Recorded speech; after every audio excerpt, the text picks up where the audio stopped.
The boardroom fell silent when I walked through those mahogany doors. Okay, I watched their faces drain of color, every single one of them. Tasha's champagne flute slipped from her fingers, shattering against the marble floor in slow motion. Marcus, my so-called loyal head of security, went rigid as a corpse, his hand frozen halfway to his jacket pocket. The estate attorney's mouth hung open, the will he'd been about to read still clutched in his trembling hands. They thought I was dead. Hell, I was supposed to be dead. For 3 weeks. They'd watched me waste away in that hospital bed, my ebony skin turning ashen, my silver-streaked hair limp against starched pillows. They'd seen the doctors shake their heads, heard them whisper about organ failure, about mysterious toxins they couldn't identify fast enough. They'd attended my private farewell at the house, where I lay motionless, barely breathing, my eyes closed as they spoke their carefully rehearsed words of grief. Tasha had even cried, real tears sliding down her perfectly contoured cheeks as she held my granddaughter Kendra close, whispering, "We'll take care of everything Grandma built, baby, don't you worry." But here's what they didn't know. I'd been listening to everything, every whispered conversation, every satisfied smile they thought I couldn't see, every plan they made for my company, my legacy, my money. Surprised, my voice cut through the silence like a blade through butter. Tasha stumbled backward, her designer heels catching on the Persian rug. Maxine, ... but the doctors said exactly what I paid them to say. I stepped further into the room, my black Armani suit pressed to perfection, my gold jewelry catching the afternoon light streaming through the floor-to-ceiling windows. I'd spent 54 years building myself from nothing, and I'd be damned if I let anyone watch me crumble now. Did you really think I didn't notice, Tasha? The metallic taste in my evening tea, the way my symptoms always got worse after you'd been in the kitchen. Marcus moved, then a subtle shift, toward the door. But I'd planned for that too. I wouldn't, Marcus. 2 police detectives emerged from behind the bookcases where they'd been waiting. Those recordings of you and Tasha discussing my unfortunate decline, the toxicology reports showing arsenic levels that could only come from sustained, deliberate poisoning, the mechanic's testimony about how you ordered him to tamper with my son's brake lines. My voice cracked on that last part just for a second. My beautiful boy who'd done nothing but love this woman, give her everything, and she'd killed him for it. The game's over, I said softly, my eyes locked on the woman who'd sat at my dinner table for 15 years, who'd smiled at me while slowly poisoning my body and murdering my child. And you lost. That's when Tasha lunged. But before I tell you how we got here, before I show you every move in this deadly chess game, I need to know, what city are you watching from right now? Drop it in the comments, because this story, it could happen anywhere, to anyone, even to you. My name is Maxine Johnson, and I built an empire with my own 2 hands. People love to romanticize that phrase, built an empire, like it's something that happens overnight, like you wake up one morning and suddenly you're worth $200 million with a chain of supermarkets, bearing your name across the Southeast. But let me tell you the truth, nobody wants to hear. Empires are built on bleeding knuckles, sleepless nights, and decisions that carve pieces out of your soul. I started Johnson's Community Markets 32 years ago with a single store in a neighborhood in Atlanta that most investors wouldn't even drive through. I was 22 years old, newly married to Leonard Johnson, God rest his soul, and pregnant with our son, David. We had $17,000 in savings, a small business loan that made the banker laugh in our faces, and a dream that probably seemed foolish to everyone but us. That first store was in a food desert. You know what that is. It's what they call neighborhoods, where people can't access fresh, affordable groceries, where the only options are liquor stores and gas stations selling expired milk and wilted lettuce at premium prices, where mothers have to take 3 buses just to buy vegetables for their children. I knew those mothers. I was one of them, growing up. So Leonard and I opened our doors on a September morning in 1993, and we offered something revolutionary. Fresh produce at fair prices, meat that wasn't freezer-burned, bakery items made that same day. We hired from the neighborhood people who needed second chances, single parents, kids who'd made mistakes but wanted to do better. We treated our employees like family because, in a way, they were. The community responded. Within 5 years, we had 3 locations. Within 10, we had 15. Leonard used to joke that I had a golden touch, but it wasn't magic, it was respect. I never forgot where I came from, never forgot what it felt like to count pennies and pray they'd stretch until payday. Leonard died 12 years ago. Heart attack, sudden and cruel. took him from me on a Tuesday morning while he was reviewing inventory reports. He collapsed right there in our flagship store, surrounded by the shelves we'd stocked together, the dream we'd built together. I held his hand as the paramedics worked, and I whispered promises I intended to keep. I'd protect what we built. I'd make it mean something. I'd pass it on to our son. David was my heart. I need you to understand that before anything else, my son was everything Leonard and I had dreamed of creating, not just in business, but in life. Smart, compassionate, driven without being ruthless. He had his father's gentle eyes and my stubborn chin. He'd graduated from Morehouse College with honors, came into the business at 25, and had been grooming to take over the CEO position for the past 5 years. He was 43 years old when he died, 3 months ago, September 19th, a date now burned into my memory like a brand. The police called it an accident, single-vehicle collision on I-85, just after midnight. David's car, a reliable Toyota Camry he'd driven for years, had apparently suffered brake failure on a curve. He'd gone through the guardrail and down an embankment. The impact killed him instantly. They told me, they said it like that was supposed to be a comfort. He didn't suffer, Mrs. Johnson, but I suffered. I suffer still. I stood at his funeral in a black dress that cost more than my first month's revenue back in '93, and I watched them lower my only child into the ground. Tasha stood beside me, my daughter-in-law, holding our granddaughter Kendra's hand, both of them crying, both of them leaning on me for strength. I wasn't sure I had any more. "We'll get through this together, Maxine," Tasha had whispered, squeezing my hand. David would want us to stay strong. For Kendra, for the business, for everything he believed in. I'd nodded, unable to speak past the grief lodged in my throat like broken glass. The thing about grief is that it's disorienting. It makes you question everything: your faith, your purpose, whether you even want to keep breathing when the person you breathed for is gone. In those first weeks after David's death, I moved through my days like a ghost haunting my own life. I'd wake up at 5 a.m. out of habit, put on my tailored suits, drive to the corporate office, and sit at my desk staring at reports that no longer seemed to matter. What was the point of building an empire if there was no one to leave it to? Tasha stepped up during that time. I'll give her credit for that. She'd been working as a senior operations manager for the past 8 years. David had brought her into the business after they married, and she'd proven herself capable, if not exceptional. Smart woman, organized, good with people. She knew how to smile at vendors while negotiating them down to reasonable prices. She understood the rhythms of the business.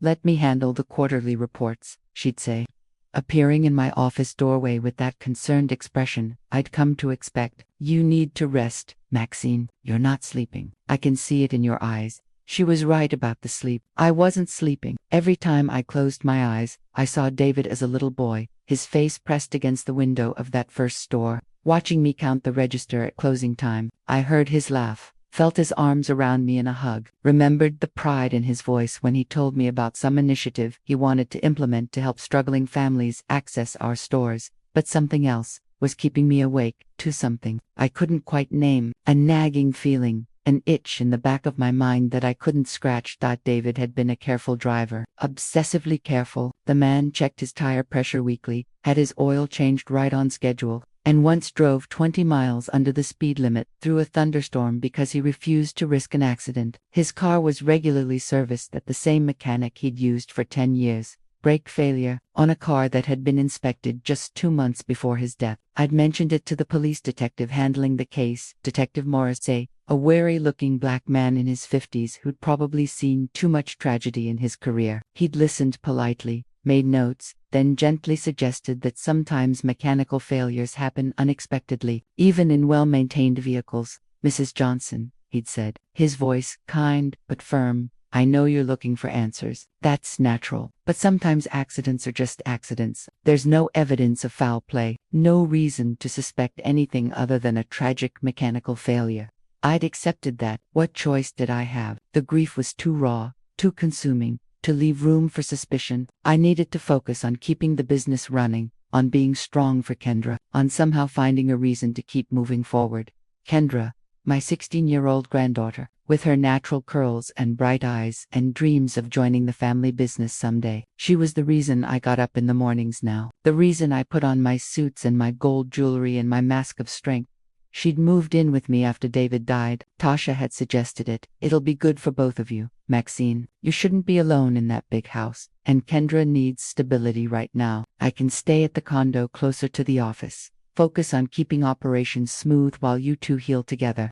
It had seemed thoughtful at the time, generous, even Tasha, visiting regularly, bringing groceries, joining us for dinners, acting like the devoted daughter-in-law I'd always appreciated. Marcus Green, my head of security, had been a godsend too. He'd been with the company for 6 years, hired initially to oversee loss prevention and security protocols across all our locations. After Leonard died, I'd promoted him to Chief Security Officer, a position that included protecting me personally when necessary. He was professional, reliable, always 2 steps ahead of potential problems. After David's death, Marcus had quietly increased security at my home and the corporate office. Just a precaution, Mrs. Johnson, he'd explained. You're a high-profile businesswoman, better safe than sorry. I'd thanked him, appreciating his diligence. Looking back now, I can see how perfectly it was all orchestrated, how carefully they'd positioned themselves, how patiently they'd waited.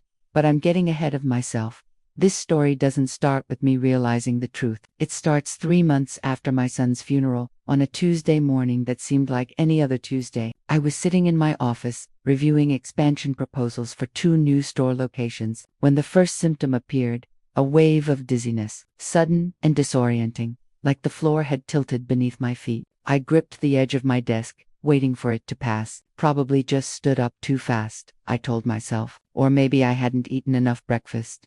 The feeling passed after a moment, and I went back to work. I didn't know it then, but that was the beginning of the end, or what was supposed to be the end. That was the day Tasha started killing me.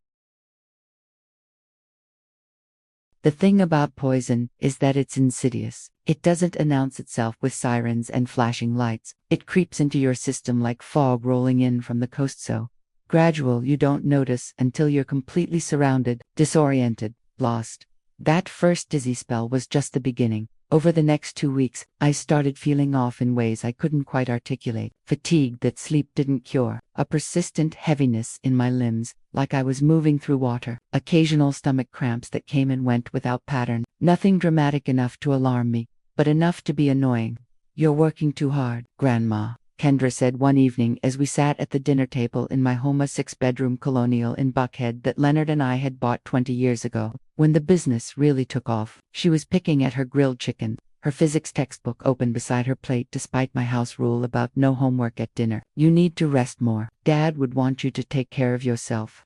The mention of David sent the familiar spike of pain through my chest, but I smiled at her. I rest plenty, baby. Your grandmother's tougher than she looks. You look tired, though, she insisted, those bright eyes of hers studying my face with concern that seemed too heavy for 16 years old. Your skin looks kind of, I don't know, gray. I glanced at my reflection in the decorative mirror across the dining room. She wasn't wrong. My ebony skin, which I'd always kept meticulously moisturized and cared for, did look dull. The silver in my hair seemed more pronounced, less elegant and more aged. It's just the lighting in here, I said, making a mental note to schedule a facial, and probably stress. Running a $200 million company isn't exactly a spa day. Kendra laughed at that, and the sound was medicine. Whatever I was feeling, whatever minor health issues were cropping up, I'd pushed through them. I'd pushed through worse. Tasha arrived an hour later with grocery bags. She had a key to the house, had one since she married David, and she'd gotten into the habit of dropping by 3 or 4 times a week with essentials she thought we'd needed. I brought your favorite herbal tea, she announced, sweeping into the kitchen in her burgundy sheath dress and sensible heels. Tasha always looked put together, always professional. Her relaxed hair was styled in a sleek bob that framed her face perfectly, her makeup subtle but flawless. She looked like success, like someone who belonged in the Johnson family. That chamomile blend you like from the specialty store, and some fresh fruit, the organic kind you prefer. You didn't have to do that, I said, though I appreciated the gesture. Tasha had always been thoughtful about these small things. Please, Maxine, your family, and after everything, she trailed off, her eyes getting that sad, distant look they got whenever David's death came up. I want to make sure you and Kendra are taken care of. It's what David would have wanted. She started putting things away, moving around my kitchen with the familiarity of someone who'd been doing it for years. I watched her place the tea in the cupboard, arranged the fruit in the bowl on the counter, organized the refrigerator with an efficiency I'd always admired. "How are things at the office?" I asked, settling onto one of the bar stools at the kitchen island. "Smooth," she replied, pulling out a container of what looked like homemade soup. "The Morrison Street location is exceeding projections by 12%. The new manager you hired, Jerome Washington, he's doing an excellent job. Very community-focused, just like you wanted." This was our rhythm now. Tasha would update me on operations. I'd provide guidance and make final decisions. And together we'd keep Johnson's community markets running the way David would have wanted, the way Leonard and I had built it to run. "I brought soup for you," Tasha continued, moving to the stove. "You mentioned feeling under the weather, and I thought some homemade chicken soup might help. My mother's recipe." I had mentioned feeling off, hadn't I, during a phone call the previous day? It touched me that she'd remembered, that she'd gone to the trouble of making soup from scratch. "That's sweet of you, Tasha, thank you." She heated the soup while telling me about a vendor issue at the Decatur location, about employee evaluations that needed my signature, about a community partnership opportunity with the local food bank. I listened, offering input where needed, feeling that familiar sense of purpose that came from being needed, from knowing my business was still making a difference. Marcus arrived just as Tasha was serving the soup. He let himself in through the front door. I'd given him security codes after David's death, part of the enhanced security measures he'd insisted on implementing. "Evening, Mrs. Johnson," he said, his deep voice carrying from the foyer. "Just doing the routine security check." Marcus was an imposing man, 6'1", broad-shouldered, with the kind of physical presence that made people instinctively step aside. He'd worked in private security for high-profile clients before I'd hired him, and he brought a level of professionalism that I valued. Always alert, always scanning, always thinking 3 steps ahead. "Everything's secure," he reported, appearing in the kitchen doorway. He nodded politely at Tasha, who smiled back at him. "Perimeter cameras are functioning. All access points are locked. I'll be doing another check around midnight, if that's all right with you." "That's fine, Marcus. I appreciate your diligence." He lingered for a moment, his eyes moving between me and Tasha in a way that seemed almost assessing, but then he nodded and headed back toward the front door. "Have a good evening, ladies." After he left, Tasha placed a bowl of soup in front of me. It smelled incredible, rich chicken broth, vegetables, herbs. My stomach growled despite the cramping I'd been experiencing. "Eat," Tasha urged, sitting down across from me with her own bowl. "You need your strength, Maxine. The company needs you. Kendra needs you. We can't lose you too."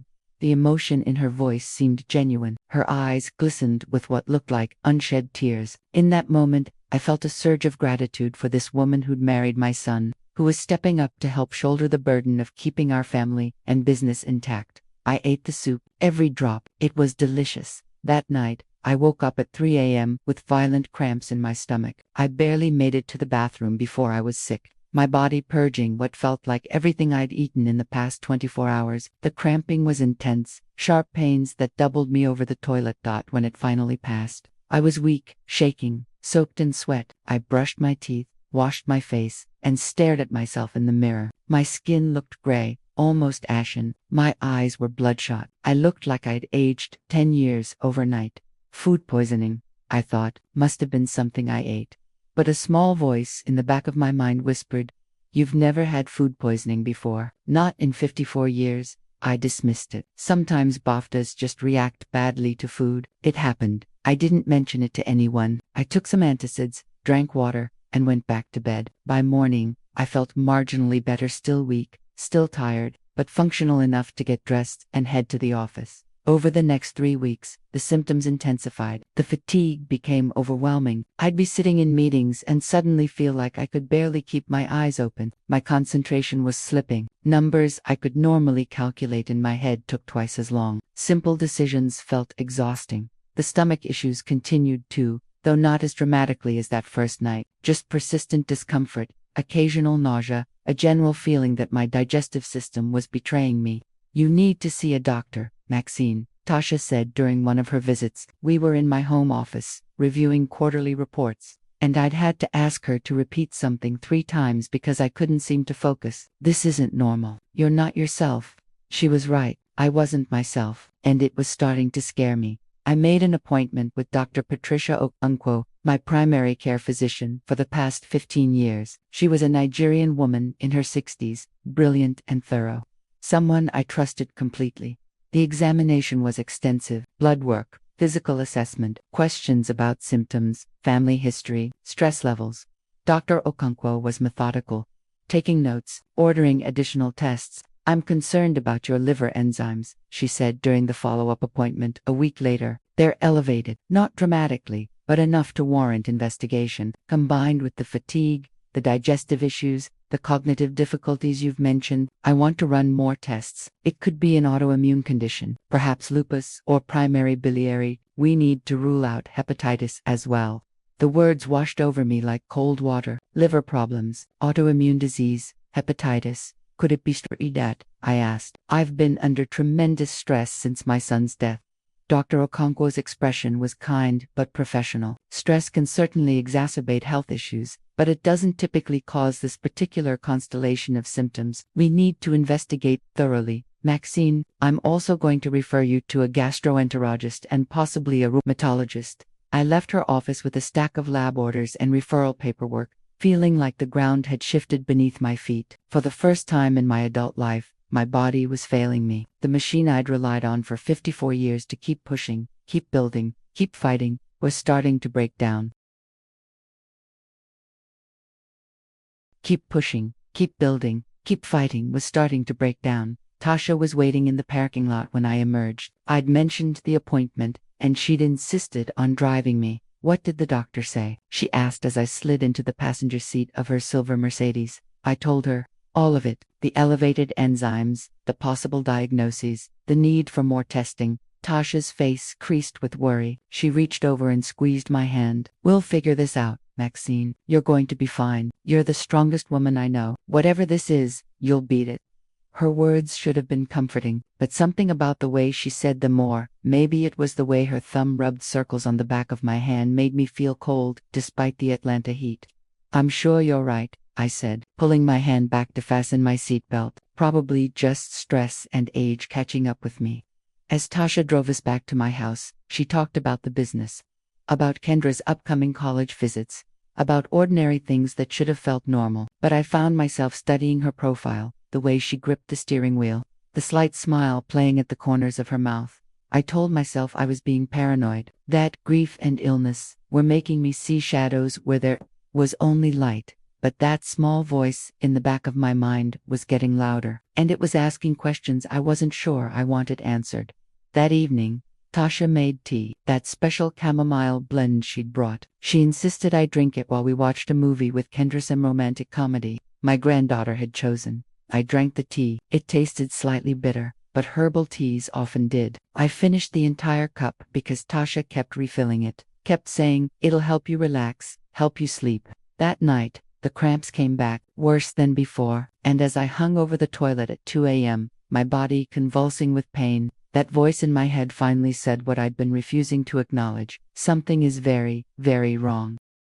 There's a particular kind of terror that comes from suspecting your own body is turning against you. Every ache becomes a question mark. Every moment of fatigue feels like evidence of decline. You start cataloging symptoms like a detective gathering clues, except you're both the investigator and the crime scene. By the 6th week after that first dizzy spell, I was falling apart. My weight had dropped 12 pounds. My tailored suits hung loose on my frame. The silver in my hair seemed to have spread overnight, and no amount of expensive product could restore the luster. My skin had taken on a grayish undertone that makeup couldn't quite hide. I looked sick. I felt sicker.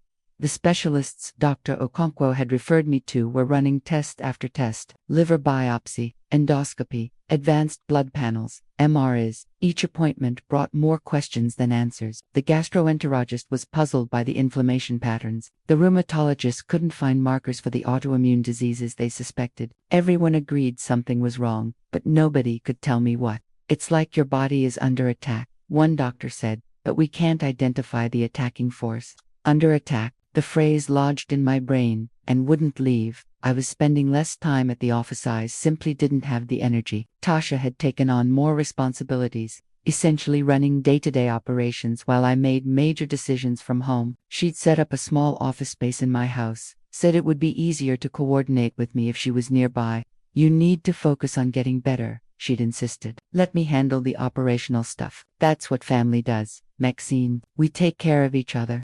Marcus had increased his presence too. He was at the house constantly, now checking security systems, reviewing camera footage, updating protocols. Sometimes I'd wake up at odd hours and see him walking the property perimeter, his flashlight beam cutting through the darkness, just being thorough. Mrs. Johnson, he'd say when I questioned the frequency of his visits, a woman in your position, especially while you're unwell, needs to be protected.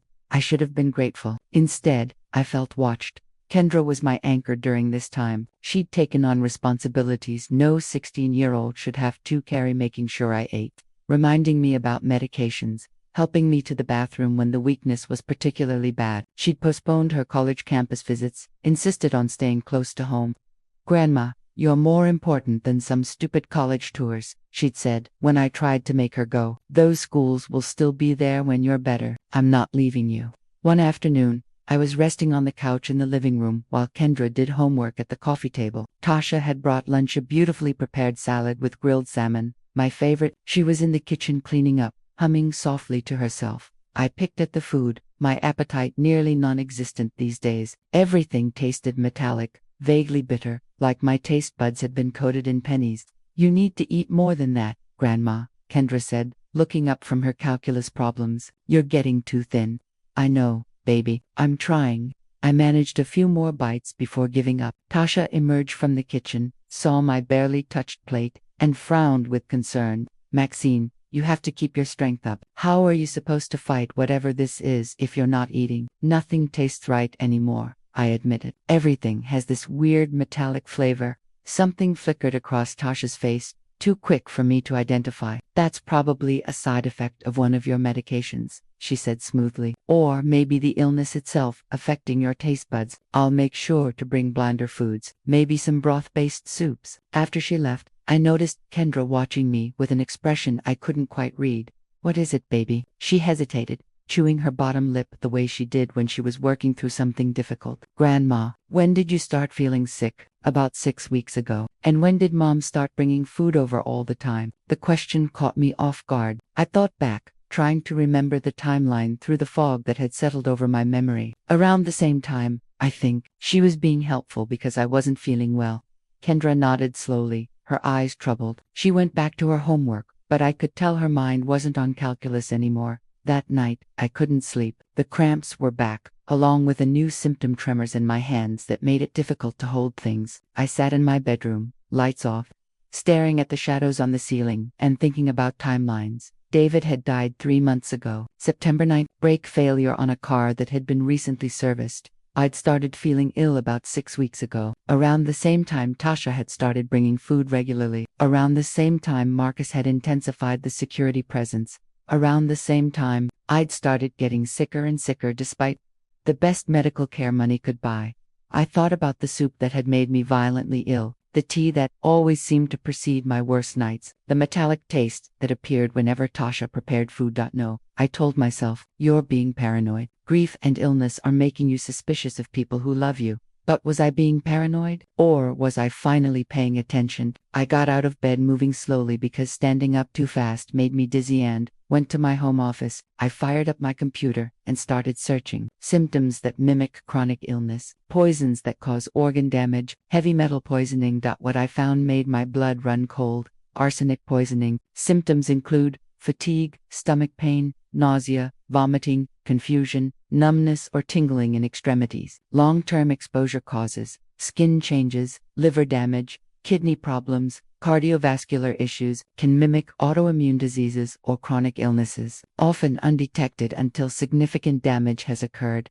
I sat back in my chair, my heart pounding so hard I could hear it in my ears. No, this was crazy. Tasha couldn't, but then I thought about David, about his car, about brake failures that made no sense. My hands were shaking as I opened another browser tab. I pulled up the company's fleet maintenance records, something I had access to as CEO. I searched for David's vehicle, found the inspection report from 2 months before his death. Everything had passed. Perfect condition, especially the brakes. I pulled up the accident report next. Police had noted catastrophic brake failure as the cause, but the mechanic's statement attached to the file was cursory, barely a paragraph. Just a note that the brake lines had failed due to wear and tear. Wear and tear on brake lines that had been inspected and approved 2 months prior.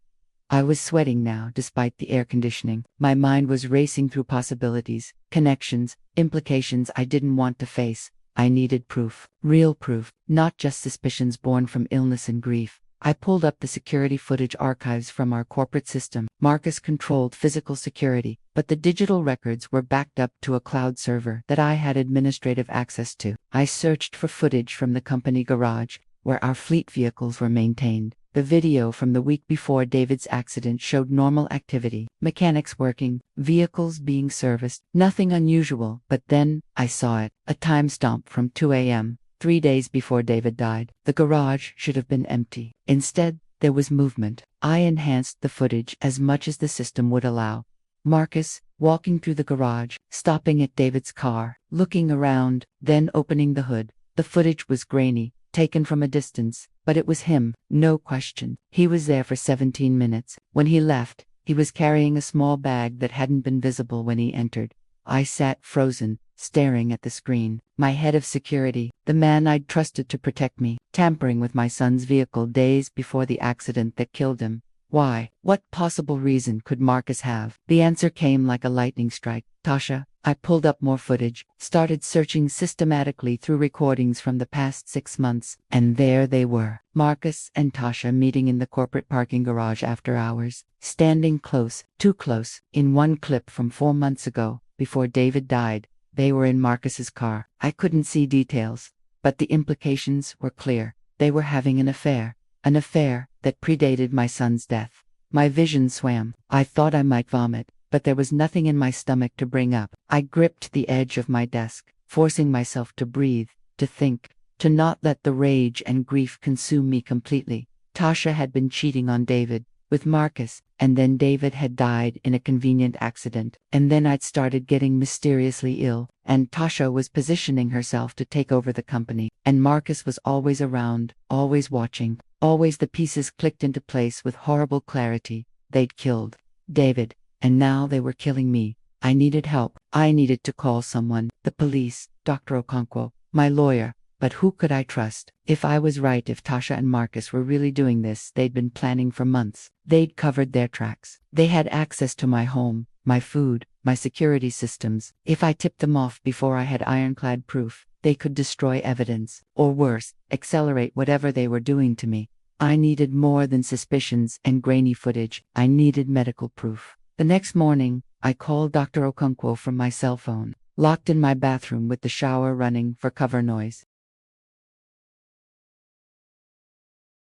Patricia, I need you to test me for heavy metal poisoning, specifically arsenic and thallium. There was a pause. Maxine, what makes you think? Please, just do it. Don't put it in my regular chart. Use a private lab. And don't tell anyone, not your staff, not anyone, that you're running these tests.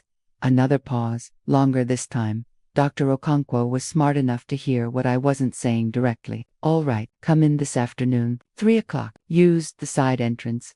I made it to the appointment by telling Tasha I was going to rest and didn't want to be disturbed. I drove myself, probably shouldn't have given my condition. But I couldn't risk Tasha or Marcus knowing where I was going. Dr. Okonkwo drew the blood herself. No nurses present. Results will take 3 days, she said quietly. Maxine, if what you're suggesting is true, I know, but I need to be certain before I make accusations. Those 3 days were the longest of my life. I had to act normal, had to eat the food Tasha brought, had to drink the tea she insisted would help me feel better, had to smile at Marcus when he did his security checks. I felt like a prisoner in my own home. Kendra was watching everything now. I'd catch her looking between me and her mother, with questions in her eyes. One evening, she asked to speak with me privately. Grandma, she said, her voice barely above a whisper. I found something weird. We were in my bedroom, door locked. Kendra pulled out her phone and showed me photos she'd taken, documents from Tasha's car, legal papers about estate planning, searches on Tasha's laptop about inheritance laws and power of attorney.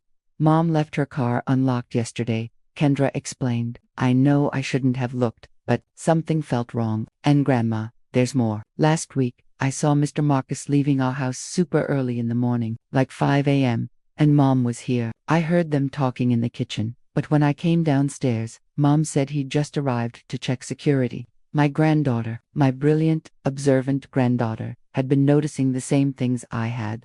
Kendra, listen to me very carefully. I need you to not let on that anything is different. Can you do that? She nodded, her eyes wide but determined. And I need you to stay at your friend's house for the next few days. Tell your mother it's for a school project. But Grandma, please, baby, trust me, I'm handling this, but I need to know you're safe. The test results came back on day 3. Dr. Okonkwo called me from an unknown number.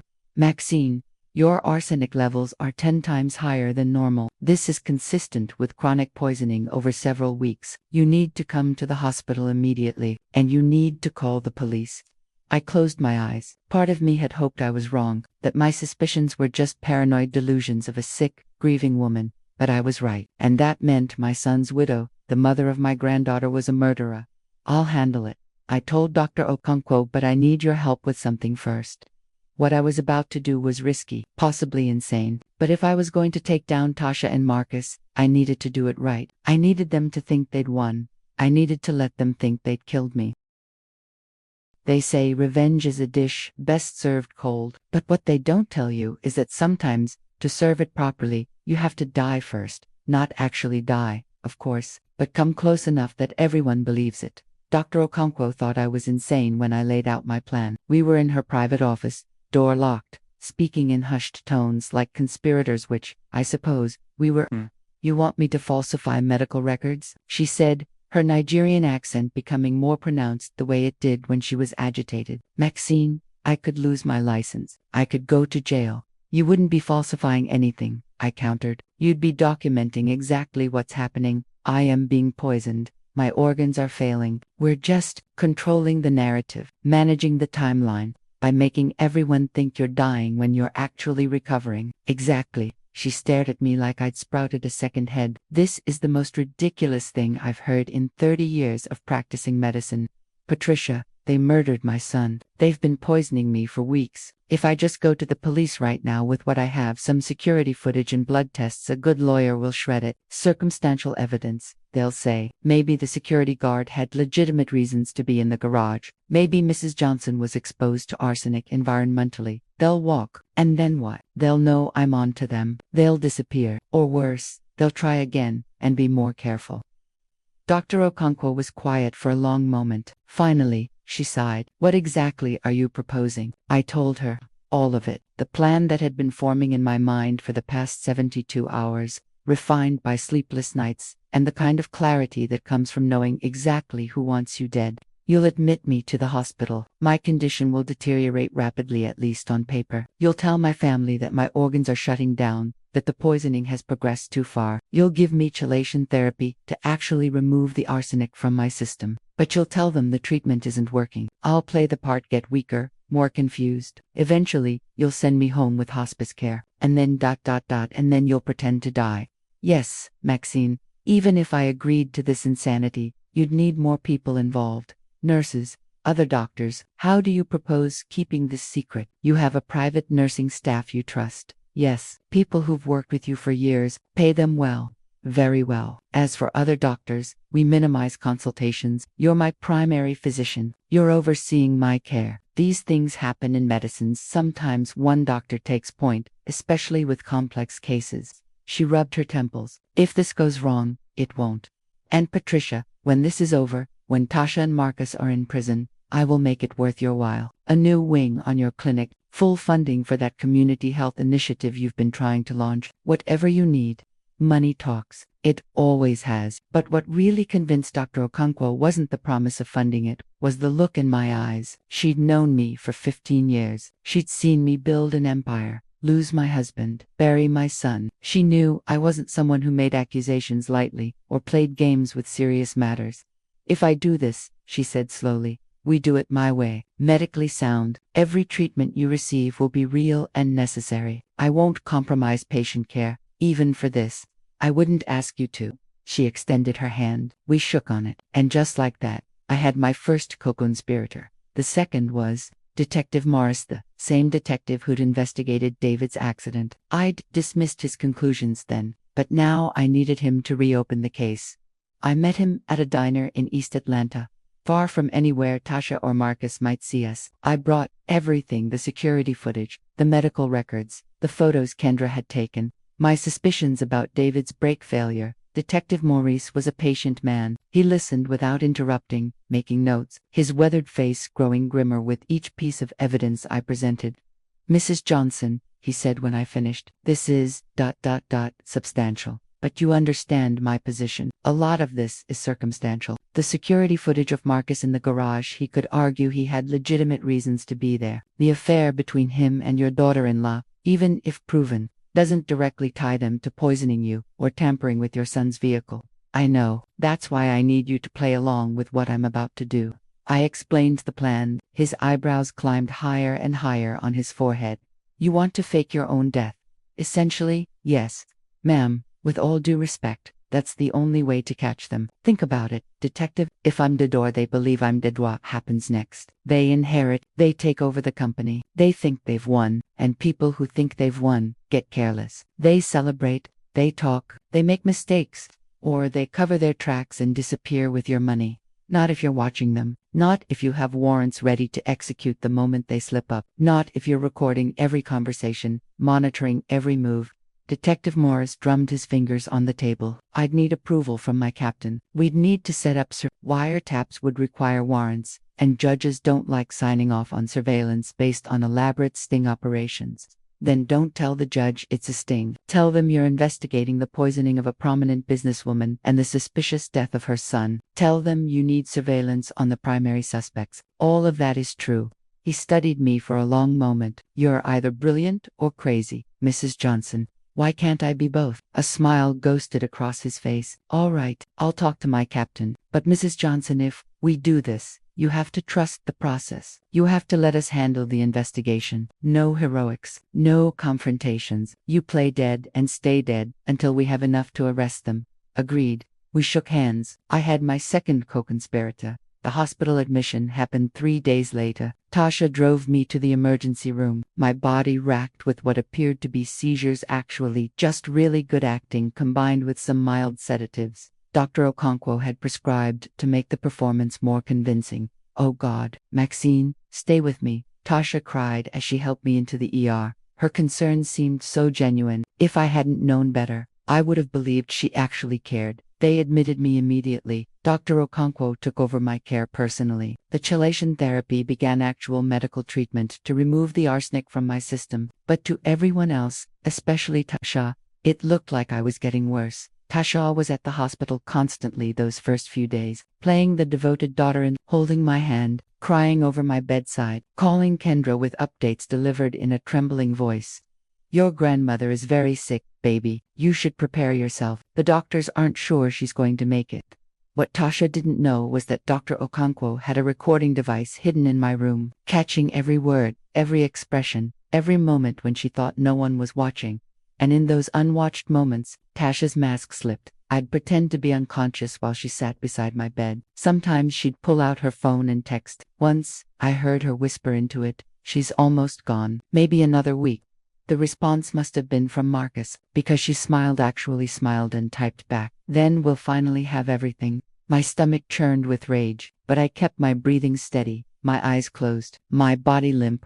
Marcus visited too, though less frequently. He'd stand at the foot of my bed, arms crossed, studying me like I was a problem he was waiting to solve. Once, when he thought I was unconscious, he leaned close and whispered, "Should have just accepted your fate quietly, old woman. Would have been easier for everyone." The recording device caught that too. Detective Maurice and his team were building their case. They'd gotten warrants for wiretaps on both Tasha's and Marcus's phones. They were monitoring their movements, their communications, their financial transactions. They discovered that Marcus had taken out a life insurance policy on himself with Tasha as the beneficiary just 2 months before David's death. Unusual, but not illegal. They found evidence of Tasha researching estate law, inheritance procedures, how long it typically took for wills to be executed. "We're getting close," Detective Maurice told me during one of his carefully concealed visits to the hospital. He came disguised as a hospital administrator, clipboard in hand. But we need the smoking gun. We need them to either confess to each other or make a move that directly implicates them in both crimes. How much longer? Your death needs to seem imminent. Maybe another week of deterioration, then send you home with hospice care. Let them think they're in the final stretch. People get sloppy when they think they've won. He was right. I knew he was right. But every day, in that hospital bed, pretending to be dying, while Tasha played the grieving daughter-in-law, was torture. Kendra visited, and those were the hardest moments. She knew the truth I'd had to tell her. Couldn't bear the thought of my granddaughter genuinely believing I was dying, but she had to act devastated in front of her mother. I can't lose you too, Grandma, she sobbed into my shoulder during one visit. Tasha standing in the doorway watching. The tears were real, even though she knew I wasn't really dying. The fear was real. The anger at what her mother had done was real. When Tasha stepped out to take a phone call, Kendra whispered in my ear, I hate her. I hate her for what she did to Daddy, for what she's doing to you. I know, baby, soon. This will all be over soon. After 2 weeks in the hospital, Dr. Okonkwo gathered my family for a meeting. Tasha, Marcus, who'd insisted on being there for security purposes, and Kendra sat in a private consultation room while Dr. Okonkwo delivered the news. I'm sorry to tell you that Maxine's condition has progressed beyond what we can treat here. Her organs are failing. The poisoning caused too much damage. We've done everything we can, but at this point, the most humane option is to send her home with hospice care. Make her comfortable. Let her spend her final days with family. Tasha gasped, covering her mouth with her hand. Tears spilled down her cheeks. How long does she have? Days. Maybe a week at most.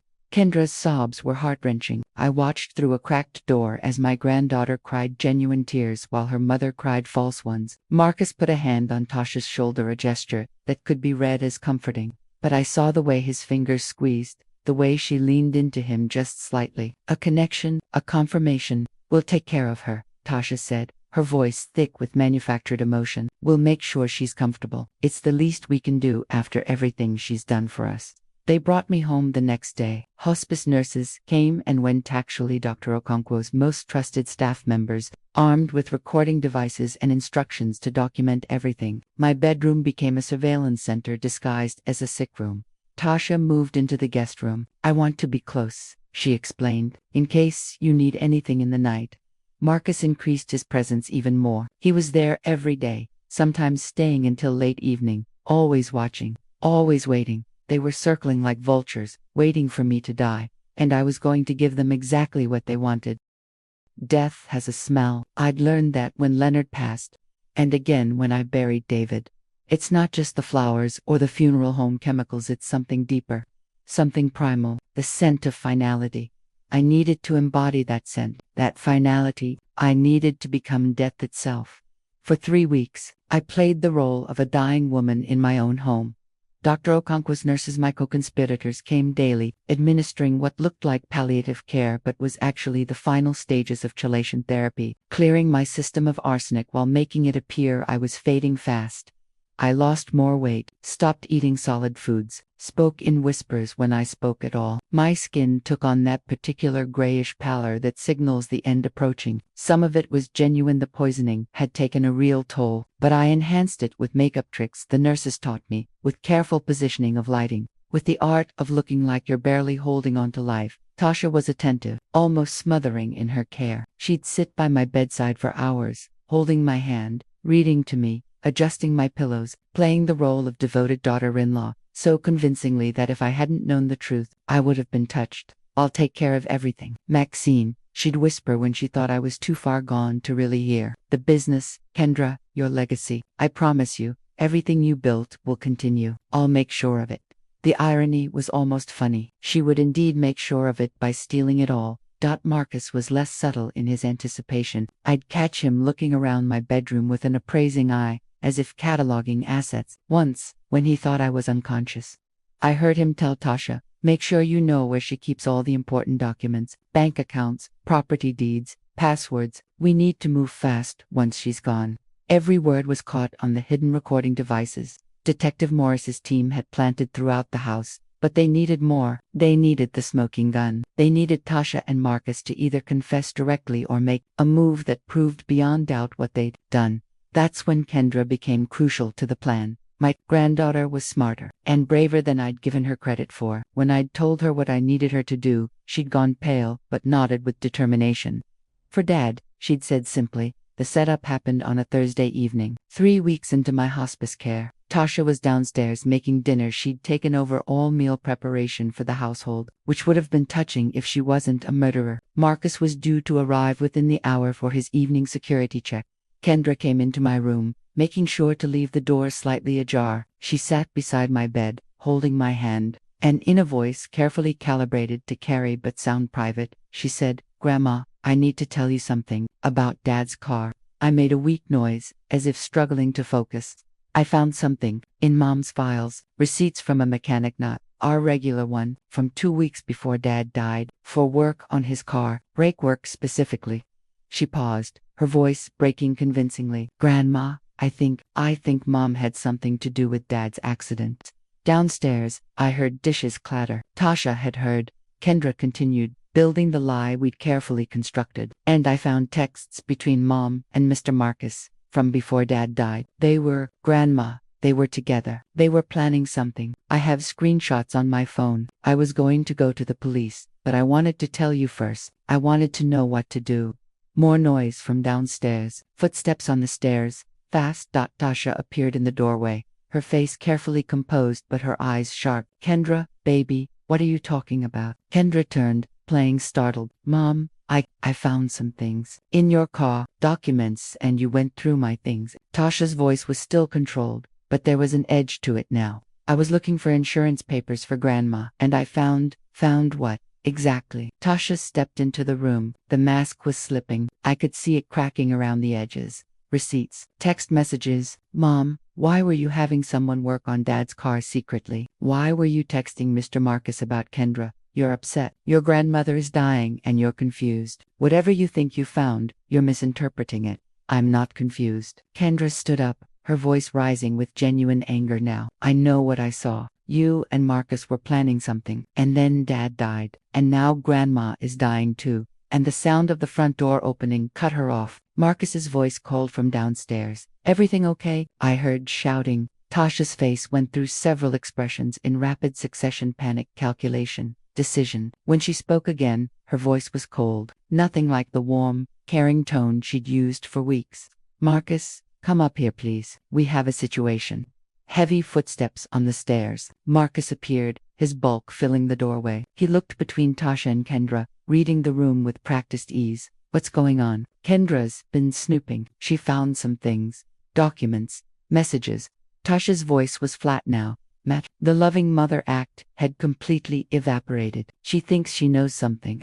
Marcus's expression hardened. He stepped fully into the room, and something in his posture changed, became threatening. "What exactly do you think you know, little girl?" Kendra backed up toward my bed, and I had to fight every instinct not to rise up and protect her. But I stayed still, breathing shallowly, playing dead as planned. "I know you killed my father," Kendra said, her voice shaking but firm. "And I know you're poisoning my grandmother, and I have proof." The silence that followed was deafening. Then Tasha laughed, actually laughed a sound completely devoid of humor. "Proof? What proof could you possibly have?" "Screenshots, documents. I sent them all to myself. They're in my cloud storage, and if anything happens to me, they automatically get sent to the police." It was a bluff, a brilliant, terrifying bluff that my 16-year-old granddaughter was pulling off with the confidence of a seasoned poker player. Marcus moved toward her. "Give me your phone." "No, give me your phone." He was close to her now, looming. My heart was pounding so hard I was afraid they'd hear it. But Kendra stood her ground. "Marcus, stop," Tasha said sharply. "Threatening her isn't going to help." "Then, what do you suggest?" Marcus snapped. "The kid knows. She has evidence. What are we supposed to do? Just hope she keeps quiet?" "I'm not keeping quiet," Kendra shouted. "You murdered my father. You're murdering my grandmother. I'm going to the police." She moved toward the door, but Marcus blocked her path. The air in the room had changed completely. All pretense was gone. This was it, the moment where they either confessed or made their next move. "You're not going anywhere," Marcus said quietly. "Let her go," Tasha said, but her voice lacked conviction. and let her destroy everything we've worked for, everything we've planned. David was supposed to be clean, an accident, and this one, he gestured at me, was supposed to be natural causes, slow poison. Everyone thinks it's illness. We inherit everything. Split it down the middle like we agreed, but now this little bitch wants to play detective. There it was. Confession. Clear as day. And every word was being recorded by at least 3 different devices in the room. Tasha closed her eyes briefly. When she opened them, something had shifted. A decision made. What do you want to do? Same thing we did to David, Marcus said coldly. Make it look like an accident. Teenager, distraught over her dying grandmother, drives recklessly, crashes. Tragic, but these things happen. Horror washed over me. They were going to kill Kendra. Right now. Tonight. I couldn't wait anymore. Couldn't stick to the plan. Couldn't let them touch my granddaughter. But before I could move, Kendra spoke again. Her voice was different now, steadier, stronger, almost triumphant. You should know, she said clearly, that Grandma isn't actually dying. Both Tasha and Marcus froze. What? Tasha whispered. She's not dying. She's been getting treatment. Real treatment. Not the poison you've been giving her. And everything you just said, it's being recorded right now. The police are listening to every word. The color drained from Tasha's face. Marcus spun toward the door, but it was too late. Detective Morris and 4 uniformed officers burst into the room, weapons drawn. Tasha Reynolds, Marcus grinned. You're under arrest for the murder of David Johnson and the attempted murder of Maxine Johnson. Everything happened fast after that. Marcus lunged toward the window, stupid, considering we were on the 2nd floor, but officers tackled him before he got there. Tasha just stood frozen, staring at me with dawning horror. I sat up in bed because I was still genuinely weakened, looked directly at her.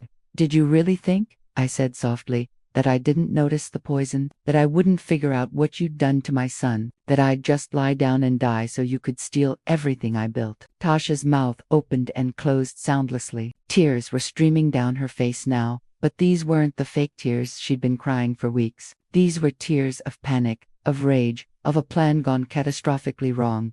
You can't, this isn't, she stammered. I can, and it is. I swung my legs over the side of the bed, accepting Kendra's steadying hand. You murdered my son. You poisoned me. And you were about to kill my granddaughter. Did you really think I'd let you get away with that?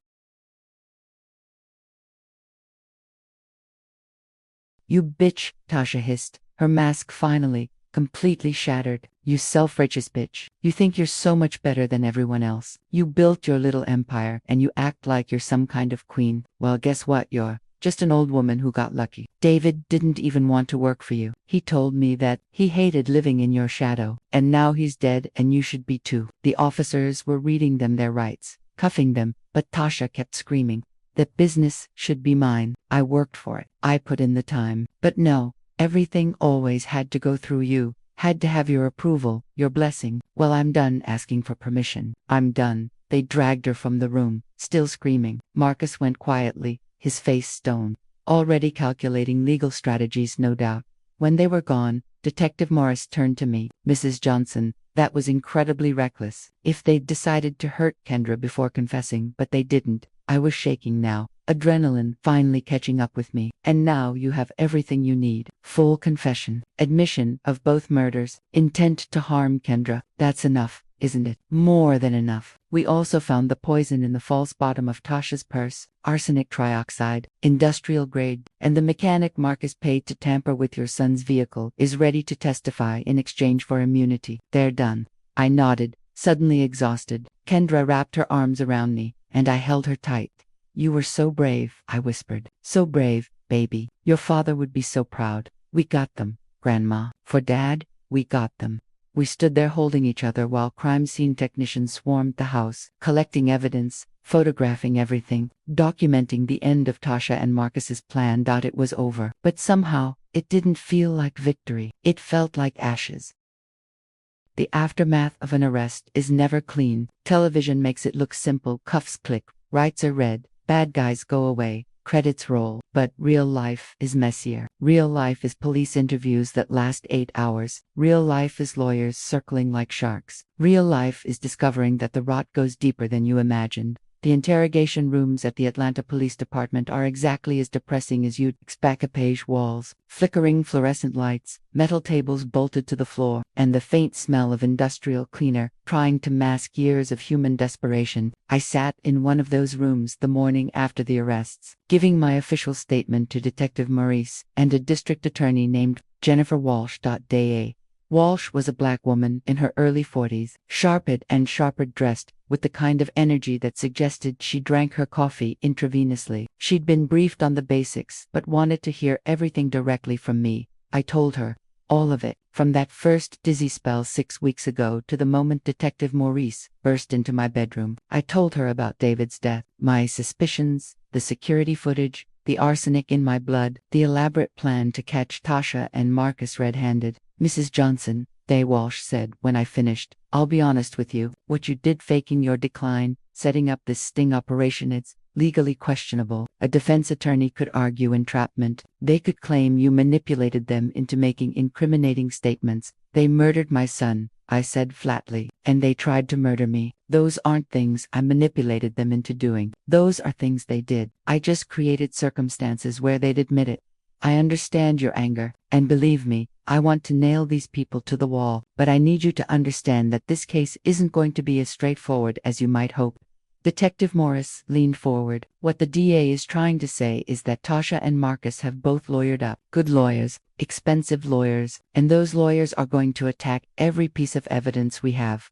What about the confession? I demanded. We have them on tape admitting everything. We do, DA Walsh agreed, and that's powerful. But their attorneys will argue the confession was made under duress, that Kendra provoked them, that the whole situation was a setup designed to elicit incriminating statements. They'll try to get it suppressed. I felt anger rising in my throat like bile. So what are you telling me? That they might walk? No, I'm telling you that we need to build an airtight case. The confession is good, but we need more. We need forensic evidence. We need the mechanic who tampered with your son's car to testify. We need medical experts to confirm the poisoning was deliberate and sustained. We need to establish clear motive and opportunity. We need to make this case so solid that even the best defense attorney in Georgia can't crack it. She wasn't wrong. I knew she wasn't wrong. But God, I was tired. Tired of fighting. Tired of being strategic when all I wanted was to scream. What do you need from me? Everything. Every document, every email, every financial record, full access to your company's files, security systems, employee records. We need to trace their movements, their communications, their finances. We need to prove they planned this together, that it was premeditated, that they acted in concert. Over the next 3 weeks, my life became an endless parade of lawyers, investigators, forensic accountants, and medical examiners. My home remained a crime scene while technicians processed every surface in my bedroom and kitchen, looking for traces of arsenic. They found it in my teacups, in the special blend Tasha had been bringing, in residue on dishes she'd served food on. The financial investigation uncovered things that made my blood boil. Tasha had been embezzling from Johnson's community markets for 2 years, small amounts at first, gradually increasing, never enough to trigger audits, always carefully hidden in operational expenses and vendor payments. Over the course of 24 months, she'd stolen almost $300,000. She was planning this long before your son died, the forensic accountant explained, showing me spreadsheets that made my head hurt. The embezzlement started small, testing whether anyone would notice. When no red flags were raised, she got bolder. And look here, he pointed to a series of transactions, 6 months before David's death. She opened a separate bank account in the Cayman Islands. Money was being funneled there through shell companies. Marcus's finances revealed something even more damning. He'd taken out a $2 million life insurance policy on himself, with Tasha as the beneficiary. The policy was dated 3 months before David's death. When investigators questioned the insurance agent, he remembered the transaction clearly. Mr. Green said he wanted to make sure his girlfriend would be taken care of if anything happened to him. The agent testified. He specifically mentioned she had a daughter he wanted to protect. I remember thinking it was romantic. His girlfriend, not his friend, not his employer's daughter, his girlfriend. They'd been together for at least a year before David died, probably longer. The mechanic, a man named Jerome Peters, who ran a small garage in College Park, turned out to be Marcus's cousin. Detective Morris had tracked him down through family connections. When confronted with evidence of the brake tampering and offered immunity in exchange for testimony, Jerome cracked within hours. Marcus paid me $10,000 cash, Jerome admitted, his voice shaking during the recorded interview I was allowed to listen to. He told me it was just a prank, said he wanted to scare someone, teach them a lesson about driving carefully. I swear to God, I didn't know anyone was going to die. I thought maybe they'd have a small accident, get shaken up. When I heard about the crash, about David Johnson dying, man, I've barely slept since. I wanted to come forward, but Marcus threatened me, said if I talked, he'd make sure my whole family went down. The medical evidence was equally damning. Dr. Okonkwo provided detailed records of my treatment, including the elevated arsenic levels in my blood work. A toxicologist testified that the levels were consistent with sustained deliberate poisoning over a period of weeks, not environmental exposure, not accidental contamination. Someone had been regularly dosing me with arsenic. The arsenic itself had been traced. Marcus had purchased it through a pest control supply company, using Johnson's Community Markets business account. He'd claimed it was for rodent control at our warehouse facilities. The order was legitimate enough not to raise suspicions, but the quantity far more than needed for any reasonable pest control operation told the real story.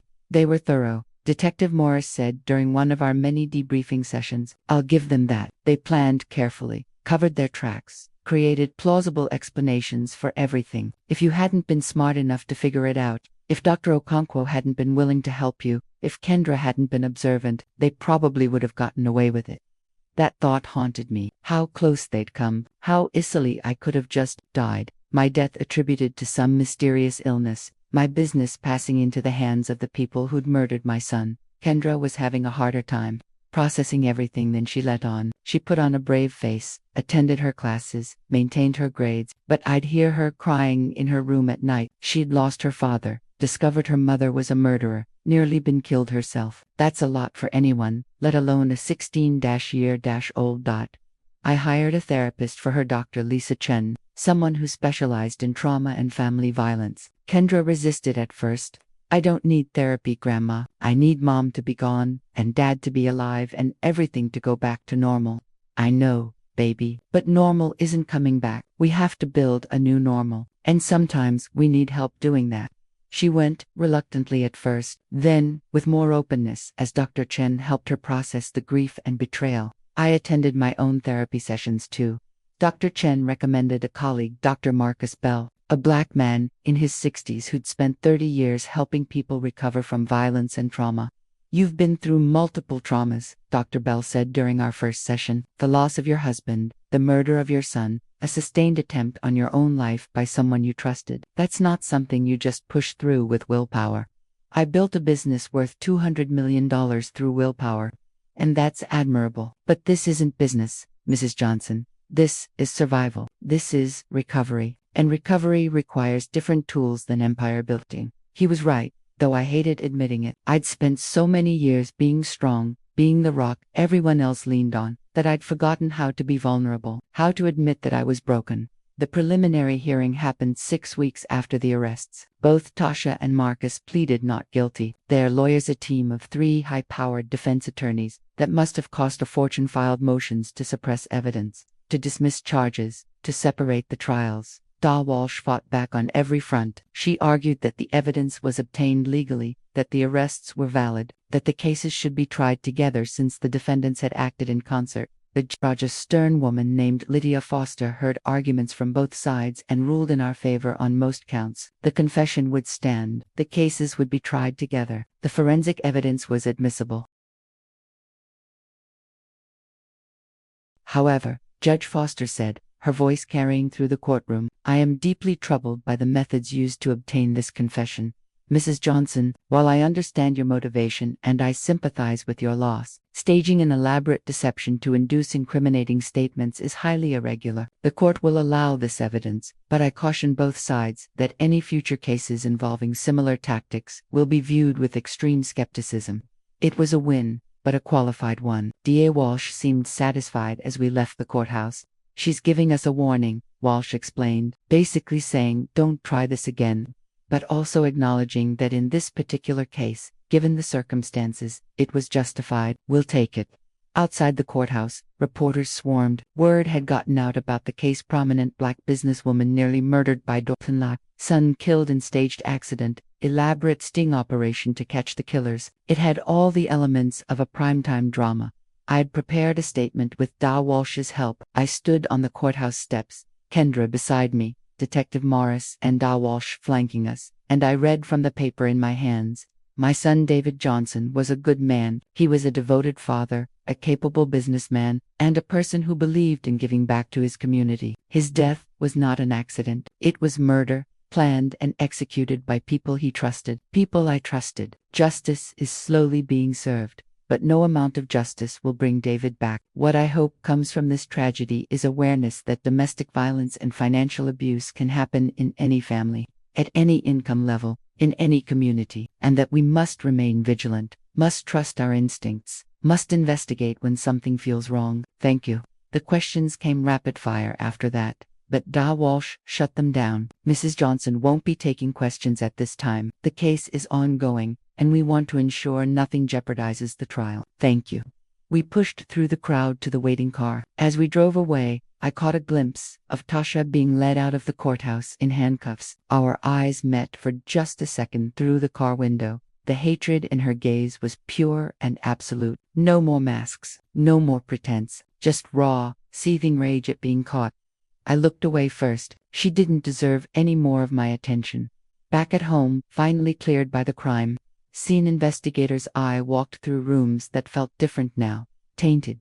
She'd been in every space, had eaten at my table, slept in my guest room, poisoned me in my own kitchen. We should move, Kendra said that evening. We were sitting in the living room, trying to find some sense of normalcy. Get a new house, start fresh somewhere she's never been. Or, I said slowly, we could stay. We could reclaim this space, make it ours again, not let her steal our home, on top of everything else she's taken. Kendra thought about that. Okay. But can we at least redecorate? New furniture, maybe paint some walls. I smiled, the first genuine smile I'd managed in weeks. Deal, you pick the colors. That night, I stood in my bedroom, the place where I'd pretended to die, where Tasha had sat beside my bed planning my funeral, where everything had come to a head. I thought about David, about Leonard, about the life I'd built and the people who'd tried to destroy it. I thought about what came next. The trial, the testimony, facing Tasha and Marcus in court, hearing the details of how they'd planned to kill me, how they had killed David, listening to their lawyers try to paint me as the villain, as someone who'd provoked them, manipulated them, forced them into making statements they didn't mean. It was going to be brutal. It was going to be public. It was going to require strength I wasn't sure I still had. But I'd survived poisoning. I'd survived losing my son. I'd survived this too. Because that's what survivors do. We endure, we adapt, we fight back, and we make damn sure the people who hurt us face consequences.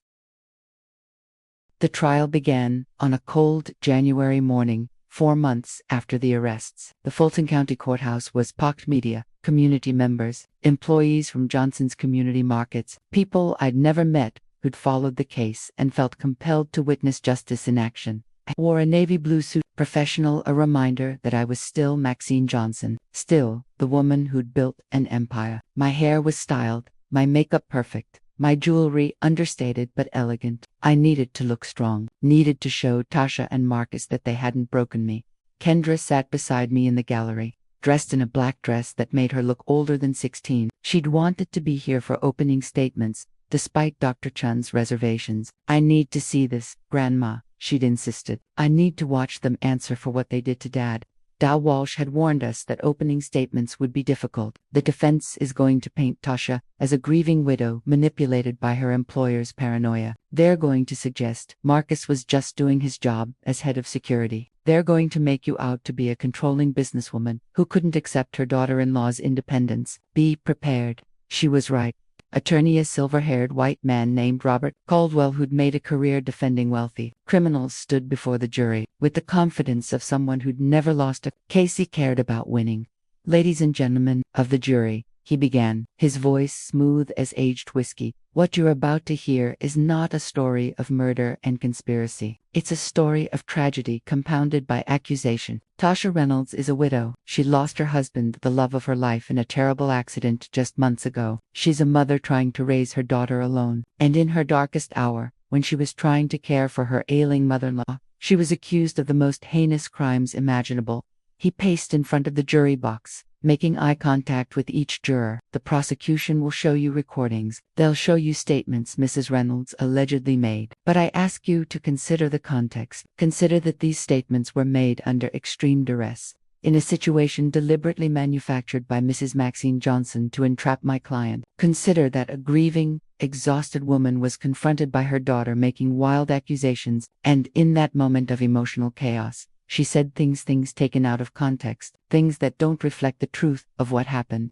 I watched the jurors' faces. Some looked skeptical. Others seemed to be listening carefully, weighing his words. Marcus's attorney, a black woman named Denise Crawford, who had a reputation for aggressive cross-examination, took a different approach. My client, Marcus Green, dedicated 6 years of his life to protecting Johnson's community markets and Mrs. Johnson personally. He worked tirelessly, often at personal sacrifice, to ensure the safety of the company, its employees, and its leadership. And how is he repaid? With accusations of murder based on grainy security footage and the twisted interpretation of his legitimate job duties. The prosecution will try to make something sinister out of Marcus doing exactly what he was hired to do: securing facilities, checking vehicles, being present where he was needed. But security work requires accessing all areas of a company. It requires being places at odd hours. It requires thoroughness. None of that makes him a murderer.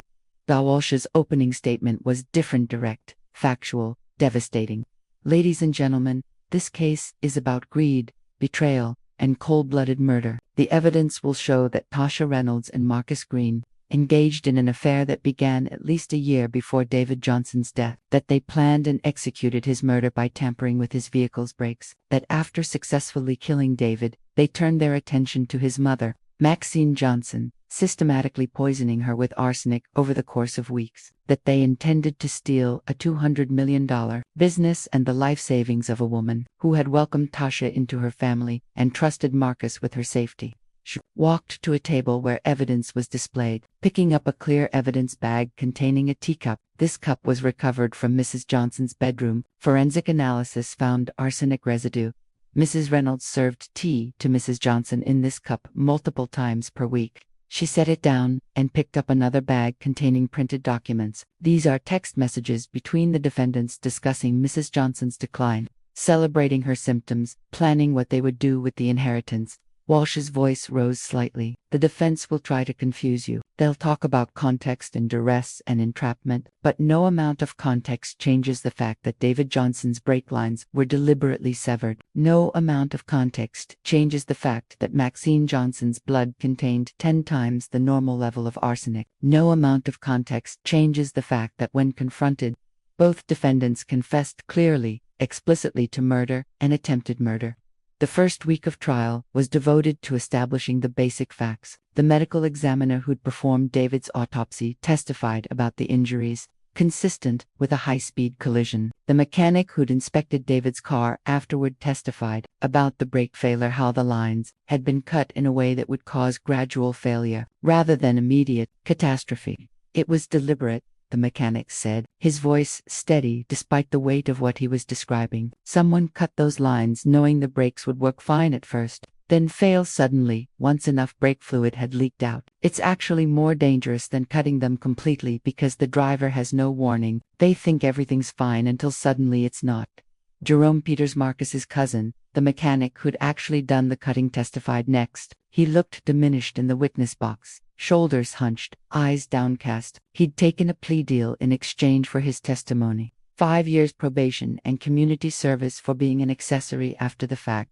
Marcus told me it was a prank, Jerome said quietly, just something to scare his boss, make the car stall out or something. He gave me $10,000 cash and said I'd get another 10 after it was done. I needed the money. My garage was going under. I didn't ask enough questions.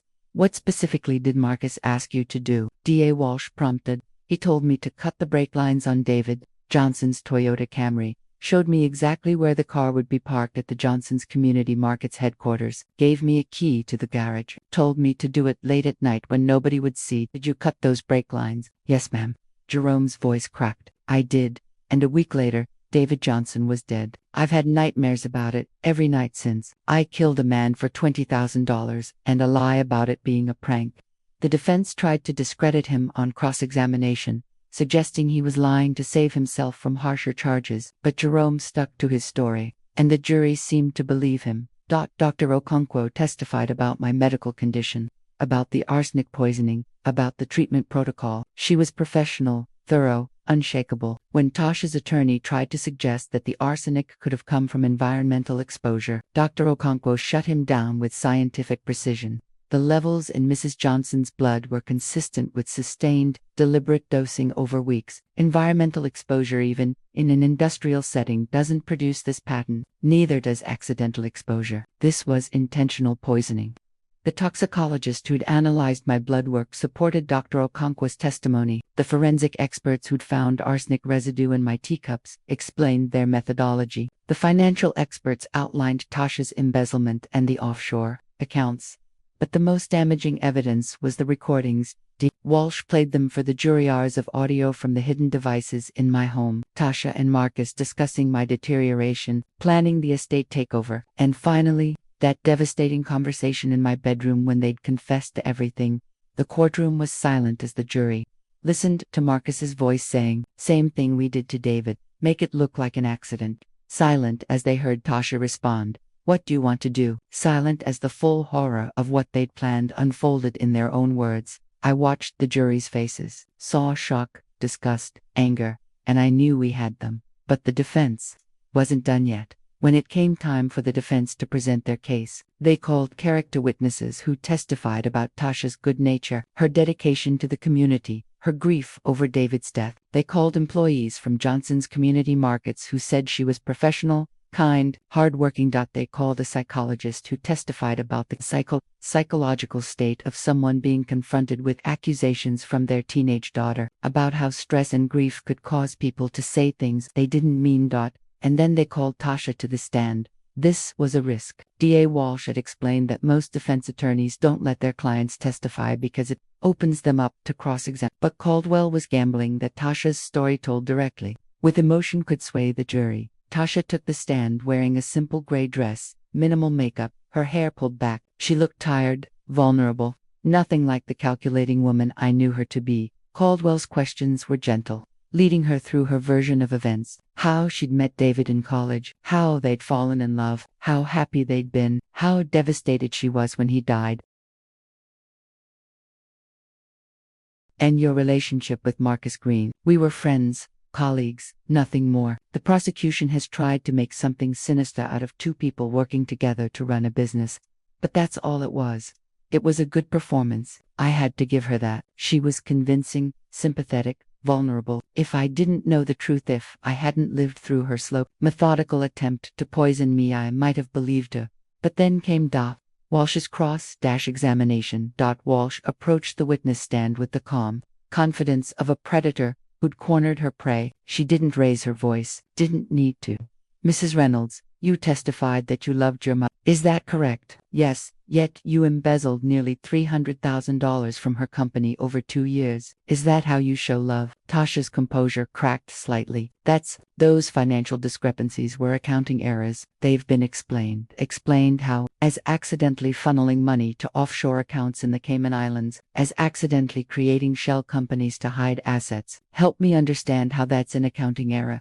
I don't know anything about offshore accounts. My attorney has addressed all of this. Your attorney can't testify for you, Mrs. Reynolds. You're under oath, so let me ask directly. Did you or did you not open an account in the Cayman Islands 6 months before your husband's death? Silence. Long, damning silence. Mrs. Reynolds. Yes. But it was for tax purposes. Legitimate business that you never disclosed to Mrs. Johnson, the CEO and owner of the company. Legitimate business that involved siphoning funds from a company you didn't own. Walsh didn't wait for an answer. She moved on, methodically destroying Tasha's credibility. The affair with Marcus Broven through text messages and testimony from a hotel clerk who'd seen them together, the life insurance policy, the searches on Tasha's computer for how long does arsenic poisoning take, and symptoms of chronic poisoning, and inheritance laws, Georgia.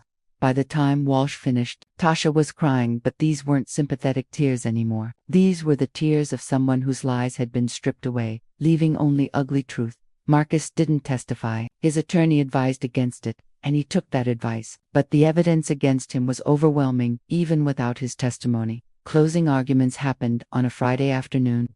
3 weeks into the trial, both sides made their final appeals to the jury. Caldwell and Crawford argued reasonable doubt, context, the unreliability of coerced statements. Walsh reminded the jury of the evidence, the forensics, the testimony, the confessions, the pattern of behavior that showed clear premeditation. This isn't a complicated case, Walsh said, her voice carrying through the courtroom. 2 people wanted money and power. They murdered to get it. They poisoned to secure it. And they would have succeeded if Maxine Johnson hadn't been smart enough, strong enough, and brave enough to fight back. Don't let them escape consequences because their attorneys are skilled at creating doubt where none should exist. Trust the evidence. Trust the truth. Find them guilty. The jury deliberated for 2 days, 48 hours of waiting, of second-guessing every piece of evidence, every testimony, every strategic decision Walsh had made. I couldn't eat, could barely sleep. Kendra and I stayed close, supporting each other through the anxiety.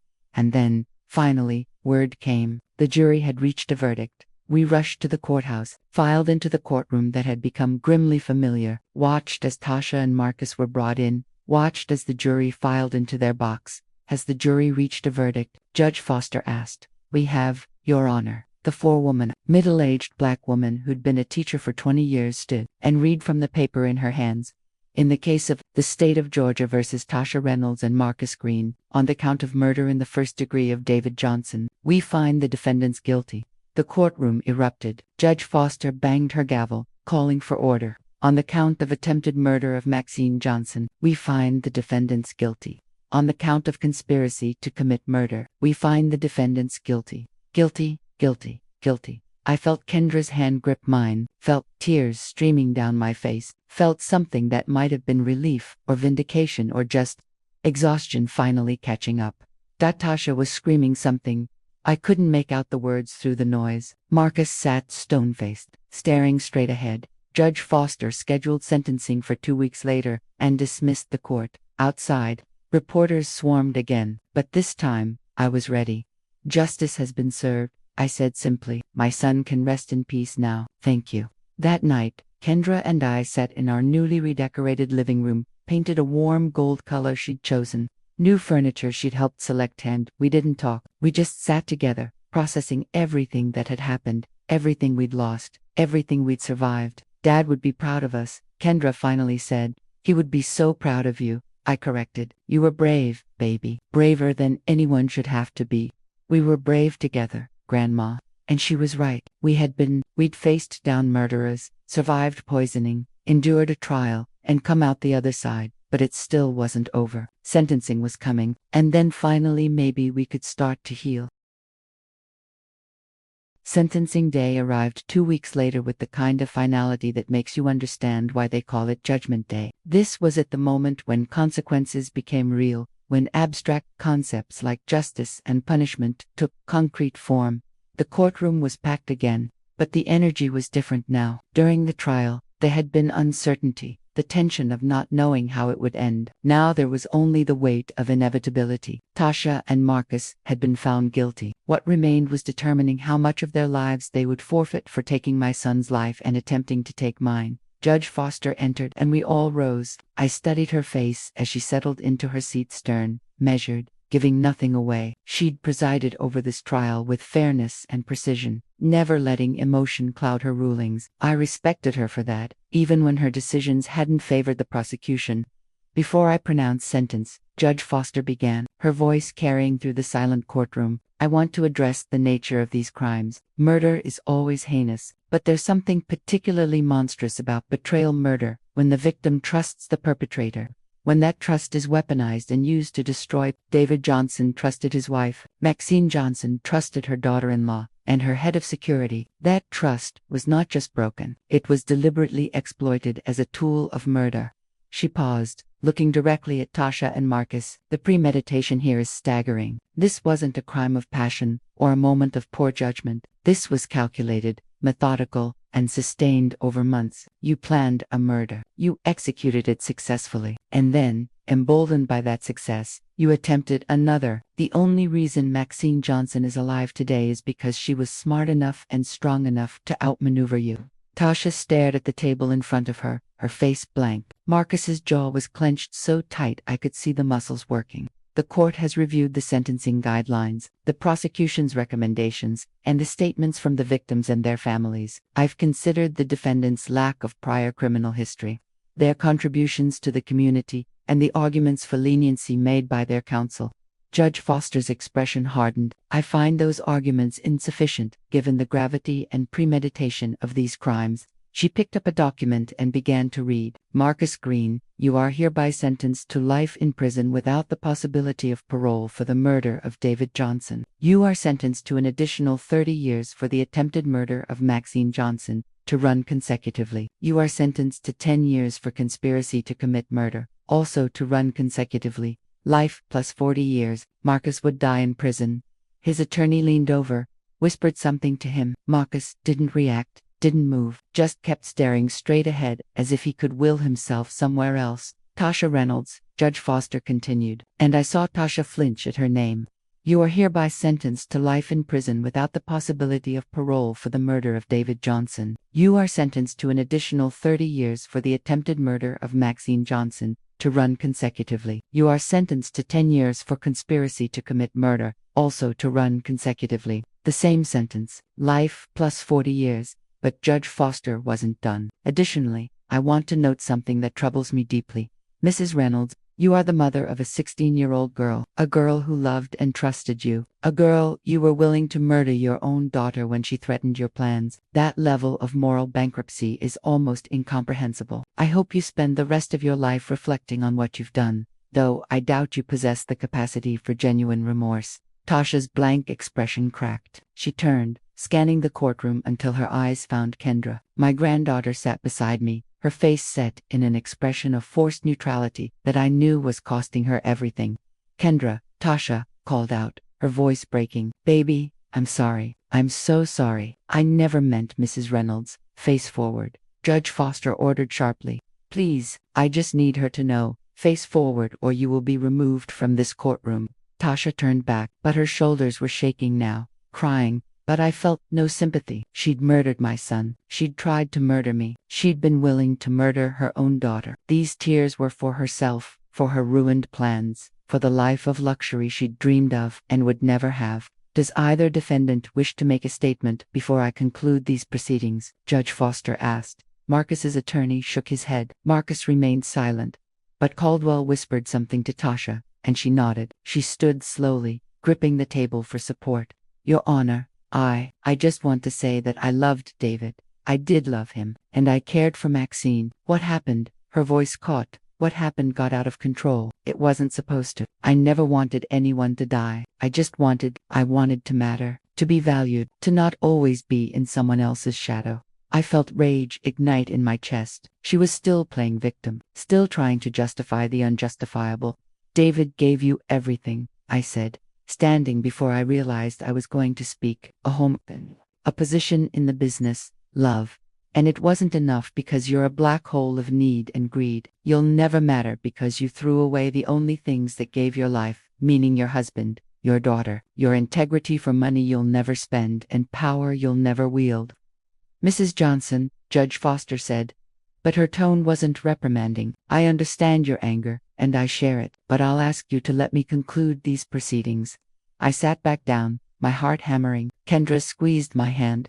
Mrs. Reynolds, Judge Foster said, your statement reveals exactly what I suspected. You feel sorry for yourself. You see yourself as a victim of circumstances rather than the architect of horror. That lack of accountability, that refusal to genuinely face what you've done, tells me that this sentence is not only just but necessary. Court is adjourned.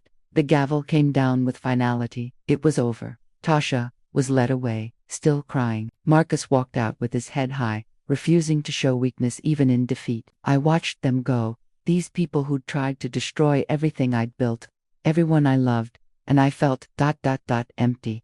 Not triumphant, not vindicated, just empty. Grandma, Kendra whispered, is it okay that I don't feel happy right now? Yes, baby, it's more than okay. This isn't the kind of thing that makes you happy. It just makes you done. Da Walsh approached us as the courtroom emptied. Mrs. Johnson, Kendra, I know, this doesn't erase what you've lost. Nothing can bring David back, but at least you have closure. At least they'll never hurt anyone else. Thank you, Jennifer, I said. And I meant it. You fought hard for us. For David, it was the easiest case I've ever prosecuted, she replied, because it was so clearly right versus wrong. Take care of yourselves, both of you. Outside the courthouse, the media was waiting, but this time, I had more to say. I'd prepared a longer statement, something I hoped would resonate beyond just this case. I stood at the microphone with Kendra beside me and Detective Morris and A. Walsh flanking the team that had brought justice for David. Today, justice was served, I began. But justice doesn't undo murder. It doesn't bring back my son. It doesn't erase the trauma my granddaughter and I have endured. What it does is send a message that betrayal has consequences, that murder will be punished, that even when killers are clever and careful and think they've covered their tracks, the truth has a way of emerging. I paused, looking directly at the cameras. I want to speak to anyone watching this who suspects something is wrong in their life. Trust your instinct. If your food tastes strange, if your symptoms don't make sense, if people close to you benefit from your suffering, investigate. Don't dismiss your suspicions as paranoia. I almost did, and it nearly cost me my life. I also want to speak to my community, the Black community that supported Johnson's community markets from the beginning, that stood by me during this trial, that has been a foundation for everything I've built. We are strong, we are resilient, but we are not immune to betrayal, to violence, to people who would exploit our trust. We must protect each other. We must watch out for each other. We must take care of each other. My voice strengthened. David Johnson was murdered because his wife valued money more than love. I was nearly murdered for the same reason, but we, Kendra and I, our community, everyone who supported us, we didn't let them win. We fought back. We investigated. We gathered evidence. We trusted the system even when it seemed overwhelming. And today, we won. This victory belongs to everyone who refuses to be a victim, everyone who demands accountability, everyone who believes that justice, while sometimes slow, is worth fighting for. Thank you. The questions came, as always, but I waved them off. I'd said what I needed to say. Kendra and I went home, reclaimed and redecorated, no longer haunted by Tasha's presence. That evening, we did something we hadn't done in months. We cooked dinner together. Nothing fancy. Just spaghetti and meatballs, David's favorite meal. Dad used to say you made the best meatballs in Atlanta, Kendra said, carefully rolling meat mixture between her palms. Your father was biased, but I appreciate the sentiment. We cooked in comfortable silence, moving around each other with the ease of family. When the meal was ready, we set 2 places at the table and then, spontaneously, I set a third. For David, a symbolic gesture, maybe foolish, but it felt right. To Dad, Kendra said, raising her glass of sweet tea. To David, I echoed, who taught us how to love, how to build, and how to stand up when people tried to knock us down. We ate, and we really talked, for the first time since the nightmare began, about our feelings, our fears, our plans for the future, about how Kendra wanted to go to business school but also wanted to study law. Wanted to be able to protect people the way Da Walsh had protected us, about how I wanted to step back from daily operations at Johnson's community markets, maybe start a foundation in David's name to help other families dealing with violence and betrayal. What about dating, Grandma? Kendra asked suddenly, a mischievous glint in her eye. You're only Dad would want you to be happy. I laughed, genuinely laughed for the first time in what felt like years. Baby, I just survived being poisoned by my daughter. I think I'll take a break from trusting new people for a while. Fair point. The next few months were about rebuilding. I promoted several long-time employees to fill the positions Tasha had held, bringing in fresh leadership who shared my vision for the company. I established the David Johnson Foundation, dedicated to supporting victims of domestic violence and financial abuse in the Black community. I worked with Dr. Bell to process my trauma, to move forward without forgetting. Kendra thrived. She threw herself into her schoolwork, got accepted to several top universities, decided on Spelman College where she could stay close to home but also build her own identity. She continued therapy with Dr. Chen, working through the complicated feelings of loving and mourning a father while hating and grieving the mother who'd killed him. 1 year after the sentencing, we held a memorial service for David. Not a funeral, we'd done that already. This was a celebration of life, held at the original Johnson's Community Markets location, where it all began. Hundreds of people came: employees, community members, business leaders, people whose lives David had touched in ways big and small. I stood at the front of the crowd and told stories about little David helping his father and me stock shelves when he was barely tall enough to reach, about teenage David coming up with marketing ideas that actually worked, about adult David taking community member suggestions seriously, implementing programs that made our stores more accessible, more affordable, more responsive to real needs. My son was taken from us by greed, I said, my voice steady despite the tears on my cheeks. But greed didn't win. Love won, community won, justice won, and David's legacy, the businesses he helped build, the people he helped lift up, the example he set of integrity and compassion, that legacy continues. Kendra spoke to, reading a letter she'd written to her father. Dad, I wish you were here to see me graduate, to help me pick a college, to give me advice about boys and business and life. But even though you're gone, I feel you with me, in the way Grandma talks about building things that matter, in the way our community supports each other, in the lessons you taught me about being strong and kind at the same time. I'm going to make you proud, Dad. I'm going to live in a way that honors your memory. I promise. There wasn't a dry eye in the crowd.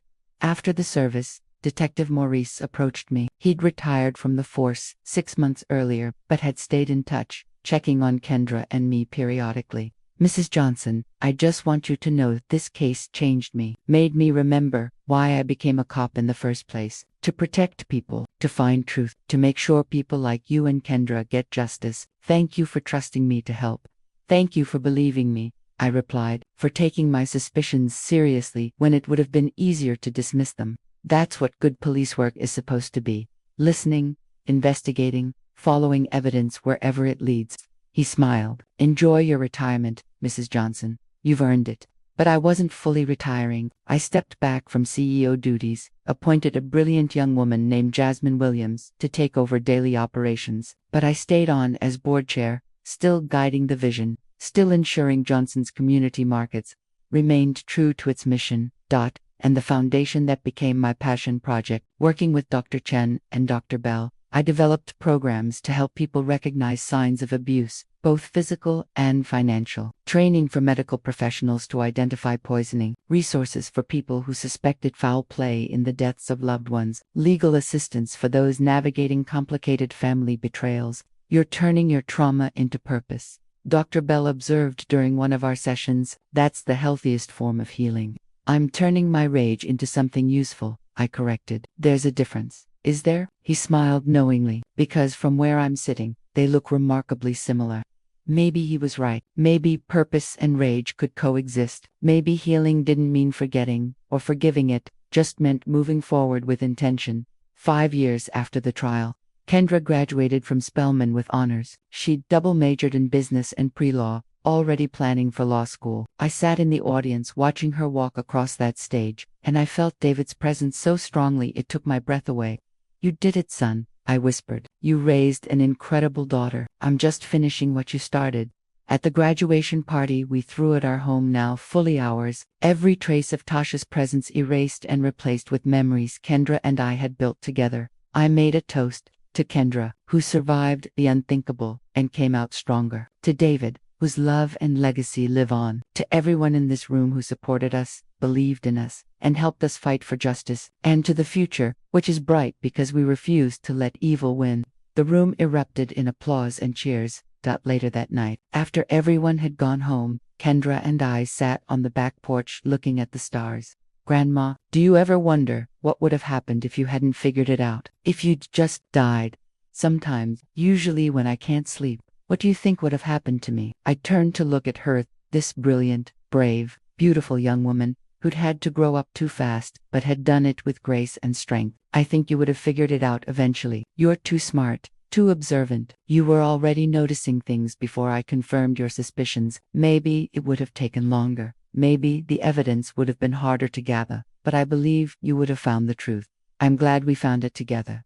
Me too, baby, me too. We sat in comfortable silence.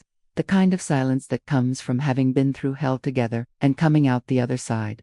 My name is Maxine Johnson. I built an empire worth $200 million. I survived losing my husband, being poisoned by my daughter-in-law, and losing my son to murder. I brought his killers to justice. I raised my granddaughter to be strong and compassionate and unwilling to accept injustice. And I'm still here, still fighting, still building, still refusing to let anyone, not grief, not betrayal, not murder, take away what matters most. The empire I built isn't just Johnson's community markets. It's the relationships I've nurtured, the community I've served, the legacy I'm passing to Kendra. It's the knowledge that even when people you trust try to destroy you, you can fight back. You can win. You can survive. That's my story. Not a story of victimhood, but of survival, of vigilance, of refusing to go quietly when someone tries to kill you. Because I'm Maxine Johnson, and I don't go quietly anywhere. I never have. I never will.